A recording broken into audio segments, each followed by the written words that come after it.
নমস্কার। আজকের পডকাস্টে স্যারের সাথে আলোচনা করব খুব পরিচিত কিন্তু একটা মানুষের অনেক ভুল ধারণায় ঘেরা একটা রোগ নিয়ে, সেটা হলো চিকেন পক্স নিয়ে। তো এই রোগটা হলে যে চিকেন পক্স হলে মানুষের অনেক মানে ভয় থাকে যে এটা কতটা ছোঁয়াচে বা প্রেগনেন্সিদের ক্ষেত্রে কি কি প্রবলেম হতে পারে, অথবা এই সময় কি খাওয়া উচিত না খাওয়া উচিত না। চলুন সবটা স্যারের কাছ থেকে জেনে নিই। স্যার, প্রথমে আপনাকে জিজ্ঞেস করবো যে চিকেন পক্স রোগটা কি?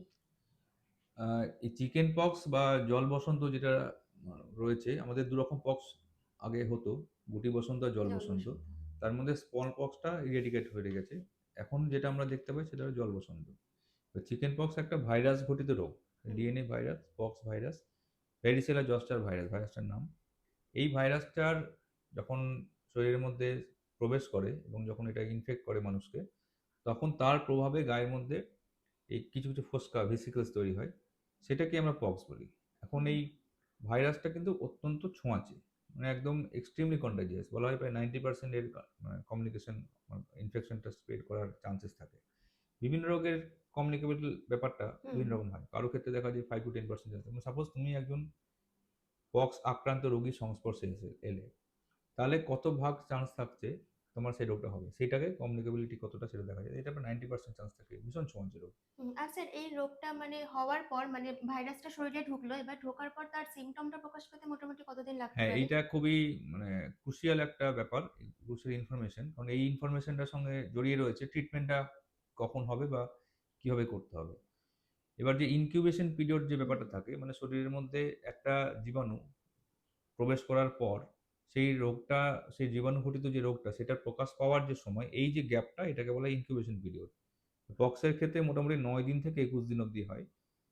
এই ইনফরমেশনটা খুব গুরুত্বপূর্ণ, কারণ এটা ডিসাইড করবে ভবিষ্যতে, যখন আমরা আলোচনা করব, যে কখন তার ট্রিটমেন্টটা শুরু করতে হবে। হুম। এখন তার চেয়েও একটা ইম্পর্টেন্ট ব্যাপার হচ্ছে পক্সটা ছড়াচ্ছে কখন থেকে। সাপোজ পার্সন এ থেকে পার্সন বি তে ইনফেকশনটা ট্রান্সমিট হলো, হুম। তার 9 থেকে 21 নম্বর দিনের মধ্যে, এভারেজ 14 দিন, 2 সপ্তাহের মধ্যে পার্সন বি এর মধ্যে ইনফেকশনটা দেখতে পাওয়া গেল, প্রকাশ পাওয়া গেল।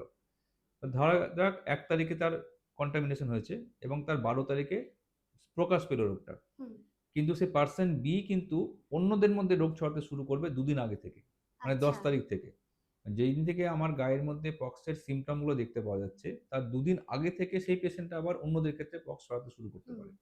তো অনেক সময়তে পেশেন্টসরা যখন আসে, এটা এই ইনফরমেশনের গুরুত্ব এই কারণে, যখন পেশেন্টসরা আসেন, মানে একজন হয়তো হাসব্যান্ড ওয়াইফ এলেন বা বাড়ির কোনো লোকজন এলেন, যে আমার গায়ে পক্স হয়েছে, এবার তাহলে আমি তাহলে কি করব? তার স্পাউস জিজ্ঞেস করছে, তাহলে আমি কি করব? হুম। এক্ষেত্রে কিন্তু কমিউনিকেশন যা হওয়ার সেটা অলরেডি হয়ে গেছে। কারণ সে 2 দিন ধরে তার একসঙ্গে ছিল। হুম। মানে আমার ভেসিকল বেরোনোর আগে থেকেই আমি ট্রান্সমিশন করতে শুরু করে দিয়েছি। ফলে কমিউনিকেবিলিটি যে পিরিয়ডটা সেটা 2 দিন আগে থেকে শুরু হয়ে গেছে।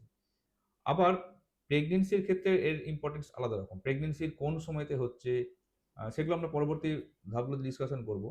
তবে ইনকিউবেশন পিরিয়ডটা মোটামুটি ২ সপ্তাহ মতন থাকে। মানে হুম। আজকে তার যখন সংস্পর্শে এলে তার ৯ নম্বর দিন থেকে রিস্ক শুরু হয়ে গেল বেরোনোর, ২১ দিন পর্যন্ত এই পিরিয়ডটা থাকছে। তাহলে স্যার, আমরা সিমটমটা কি করে বুঝবো যে আমার পক্স হয়েছে বা কিছু? সিম্পটমটা খুব ক্লাসিক্যাল। পক্সের আ স্কিনের আমরা যত রকম ভাইরাল ইনফেকশন বিভিন্ন রকম থাকে, খুব ডিফিকাল্ট হয়ে যায় ডিফারেনশিয়েট করা। একটা মিজলস থেকে, হুম। রুবেলা থেকে, বিভিন্ন রকমের যে ভাইরাল যেগুলো এক্সান্থেম থাকে সেগুলোর মধ্যে। পক্সের বৈশিষ্ট্য হচ্ছে পক্সে একদম ক্লিয়ার কাট ভেসিকল দেখতে পাওয়া যায়। মানে পরিষ্কার গায়ের মধ্যে একটা লাল র‍্যাশ দানা, দানা হলো, সে দানাটা একটু শক্ত হলো। কয়েক ঘন্টার মধ্যে সেটা জল ভরা ফোস্কায় পরিণত হলো। তারপর সেটা একটু পেকে গেল। তারপর স্ক্যাব হয়ে উঠে গেল। তাই একটা মানুষের মধ্যে যদি বিভিন্ন রকম স্টেজেস এর রোগ দেখা যায়, মানে লালও দেখতে পাওয়া যাচ্ছে, ফোস্কাও দেখতে পাওয়া যাচ্ছে, পাস্টিউল মানে পুঁজ ভরাও দেখতে হুম। পাওয়া যাচ্ছে, স্ক্যাবও দেখতে পাওয়া যাচ্ছে। অল মানে স্টেজেস অফ ডিজিজ, মানে ইভোলিউশন এর সবগুলো কিন্তু পক্সের ক্ষেত্রে দেখা যায়। এটা ভীষণ ক্যারেক্টারিস্টিক। শুরু হয় গা থেকে, বডি থেকে শুরু হয় এবং ধীরে, ধীরে, ফুল বডিতেই হয়। হ্যাঁ, ধীরে, ধীরে বডিতে শুরু হয়, মানে ট্রাঙ্ক এ শুরু হয়, ফেস এ শুরু হয়, স্ক্যাল্প এ, মুখের মধ্যে এগুলো হুম। হতে পারে। তারপরে আস্তে, আস্তে সাইডের দিকে ছড়ায়, হাতে পায়ে পরে হয়। আর জ্বর থাকে। এবার জ্বর থাকাটা কিন্তু অ্যাবসোলিউটলি নেসেসারি নয়। কোন রকম রোগের হুম। ক্ষেত্রেই সমস্ত সাইন সিম্পটম প্রত্যেকটা পেশেন্টের সবগুলোই থাকবে এরকম নয়। কোন, কোন পেশেন্ট একদম খুব ভালো থাকতে পারে, কোন কিছু বুঝতেই পারল না। আবার হুম। কারো ক্ষেত্রে এমন বেড়ে গেল যে হাসপাতালে ভর্তি হতে হলো। এরকম হতে পারে। এবং এই যে পক্সটা লক্ষণটা কিরকম হবে এটা নির্ধারিত হয় পেশেন্টের ইমিউন স্ট্যাটাস দেখে। পেশেন্টের যদি কোন রকম ইমিউনোলজিক্যাল ডিসঅর্ডার থাকে, কোন রকম ডায়াবেটিস বলো বা ম্যালিগন্যান্সি বলো, তাদের এফেক্টেড হয়। তাদের ইফেক্টটা পুরো চেঞ্জ হয়ে যাবে। কারো কোনো ম্যালিগন্যান্সি থাকতে পারে, তাদের ক্ষেত্রে এই জিনিসটা আলাদা হবে। তো জেনারেলি হেলদি যারা পেশেন্ট তাদের ক্ষেত্রে একটু জ্বর, উইকনেস, ম্যালেজ, গা হাত পায়ে ব্যথা, সাডেন ইরাপশন র্যাশ বেরোলো এবং একদিনের মধ্যে বেরিয়ে গেল, এবং কয়েকটা ক্রপসের মধ্যে মানে একসঙ্গে কয়েকটা বেরোলো, আবার কয়েক ঘন্টার মধ্যে একসঙ্গে কয়েকটা বেরোলো, এরকম নেক্সট দিন 10 মধ্যে ব্যাপারটা কমপ্লিট হয়ে যায়।